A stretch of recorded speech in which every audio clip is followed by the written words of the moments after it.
आदिपूज्यम गणाध्यक्षम उमापुत्र विनायकम। जी हाँ, नमस्कार दोस्तों। ज्योतिष और ग्रह पै अमरिंद्र में एक बार फिर से मैं स्वागत करता हूँ आपका। दोस्तों, आज मैं आपसे एक बड़ा इंटरेस्टिंग चर्चा करूँगा। एक छोटी सी वीडियो लेकर आया हूँ। इसमें मैं थोड़ी सी चर्चा करूँगा और एक प्रकाश डालूँगा कि हमेशा गणपति की जो मूर्ति या फोटो होते हैं उसमें एक थोड़ी सी अवधारणाएँ होती हैं कि बाईं ओर होना चाहिए या दाहिनी ओर होना चाहिए, क्यों होना चाहिए। आज उस पे मैं चर्चा करूँगा, क्योंकि अक्सर आपने देखा होगा कि जो भी मूर्ति होती हैं गणपति की या जो पिक्चर होते हैं उसमें या तो दाहिनी ओर सूंड होता है या बाईं ओर। सीधी सूंड आपको बहुत दुर्लभ होते हैं, जल्दी नहीं मिलते हैं। ठीक है, मुड़ी हुई सूंड के कारण ही इन्हें वक्रतुंड कहा जाता है। और भगवान गणपति के बारे में हम सब जानते हैं कि भगवान गणपति के स्मरण से ही सारे कष्टों का निवारण हो जाता है। हमारे जो शरीर के जो चक्र होते हैं, जिसको इंग्लिश में अगर हम बोलें pituitary gland, pineal gland, exocrine, endocrine, thymus, वो सारे चक्रों को ये नियंत्रित करते हैं। अगर योग क्रिया के द्वारा अगर हम जानना चाहें तो ये जो चक्र होते हैं हमारे यहाँ से शुरू होते हैं सहस्रार, अनुजा, अजना, विशुद्धा, अनाहत, मणिपुर, स्वाधिष्ठान और मूलाधार। गणपति की आराधना से इन चीज़ों को साधक किया जाता है। बिल्कुल चक्र जो है नियंत्रित हो जाते हैं। उतना ही नहीं, अगर गणपति की पूजा आप करते हैं तो नाड़ियाँ, जिसको हम लोग पल्स वेसल्स भी कहते हैं, ये बिल्कुल मेडिसिन की तरह काम करती हैं। और इन नाड़ियों में हमारी प्राण शक्ति होती है, जिसमें जो 3 नाड़ियाँ होती है ना, इंगला, पिंगला और सुषुम्ना, इन चीज़ों को ये भगवान शिव जो हैं, भगवान शंकर जो है, भगवान गणपति जो है, ये नियंत्रित करते हैं। तो इसी वक्रतुंड स्वरूप पे मैं थोड़ी सी आपसे चर्चा करूँगा। ठीक है, तो आपने देखा होगा कि कुछ मूर्तियों में ये दाहिनी ओर सूंड को दर्शाया जाता है, कुछ मूर्तियों में बाईं ओर सूंड को दर्शाया जाता है।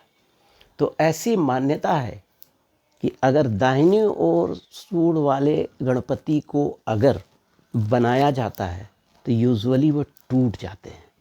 लेकिन अगर टूटने नहीं, अगर वो बन गए तो उनको घर में अगर आपने प्राण प्रतिष्ठा करके रखा दाहिनी तरफ वाले सूंड को, तो आपके लिए उन्नति के दरवाजे खुल जाएंगे। बाएं में भी खुलेंगे, ऐसा नहीं है कि दाहिने में ही खुलेंगे। तो आइए सबसे पहले मैं जानता हूँ कि अगर गणपति का सूंड बाईं ओर हो तो क्या प्रभाव हमारी ज़िंदगी में होता है। ठीक है, देखिए, बाईं ओर जो सूंड होता है उसमें चंद्रमा विद्यमान होते हैं, चंद्रमा का वास होता है।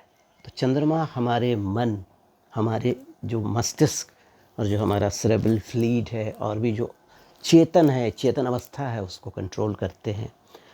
और यहाँ पर ईड़ा नाड़ी होती है। ठीक है, उसके बाद चंद्रमा का पूरा प्रभाव होता है अगर बाईं तरफ वाले सूंड के गणपति हैं तो। उसके अलावा अस्थाई कार्यों के लिए की जाती हैं, जैसे शिक्षा, धन प्राप्ति, व्यवसाय, उन्नति, संतान सुख, विवाह, सृजन कार्य और पारिवारिक खुशहाली आती है अगर बाईं तरफ सूंड वाले गणपति को आप अपने घर में स्थापित करते हैं या रखते हैं। उसी तरह अब आइए थोड़ा सा चर्चा करता हूँ, दाहिने तरफ अगर गणपति का सूंड हो तो क्या। देखिए, दाहिने तरफ अगर गणपति का सूंड होगा तो वहाँ पे कहते हैं हम लोग कि सूरज का निवास होता है। वैसे हम लोग मानते हैं ना, नाड़ी में भी बाईं तरफ चंद्रमा, दाहिनी तरफ सूरज।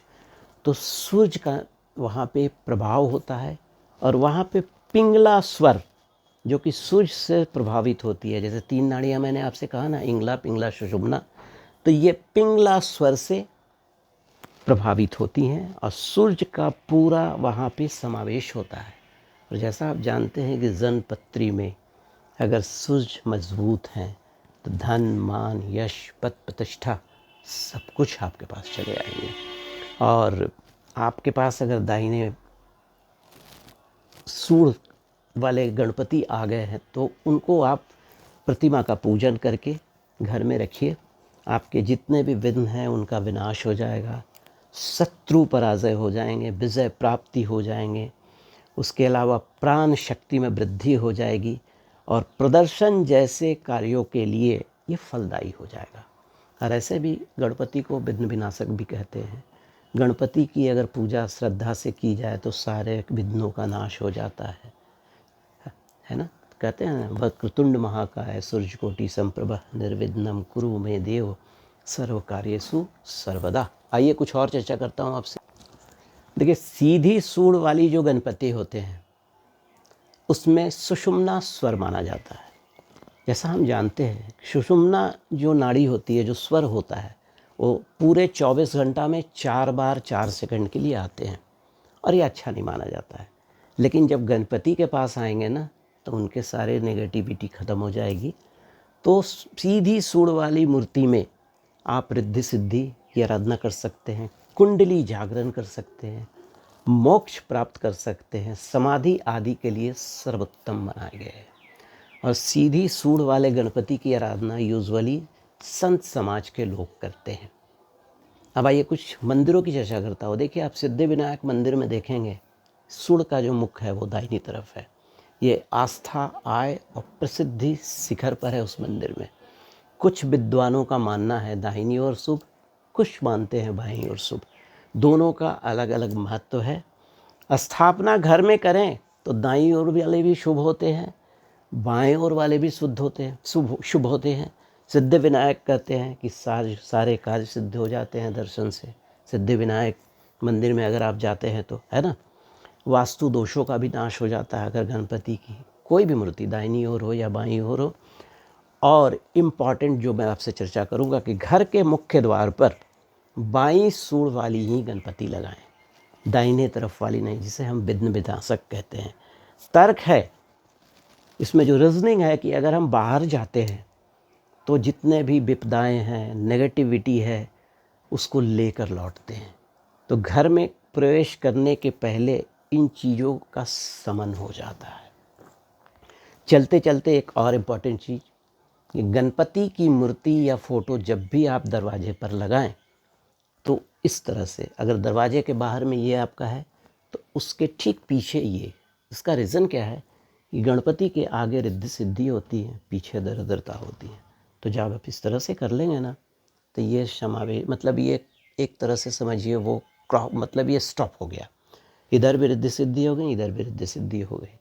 तो दोस्तों, ये वीडियो कैसा लगा कमेंट करके बताइएगा। मेरे चैनल को सब्सक्राइब कीजिएगा। उसमें बहुत सारे वीडियोस हैं हमारे जो धर्मशास्त्र रिलेटेड हैं, ज्योतिष शास्त्र रिलेटेड हैं। लाइक भी कर देंगे आप। चलिए, धन्यवाद। अगली बार कुछ और नई वीडियो के साथ आपके सामने आऊँगा। नमस्कार।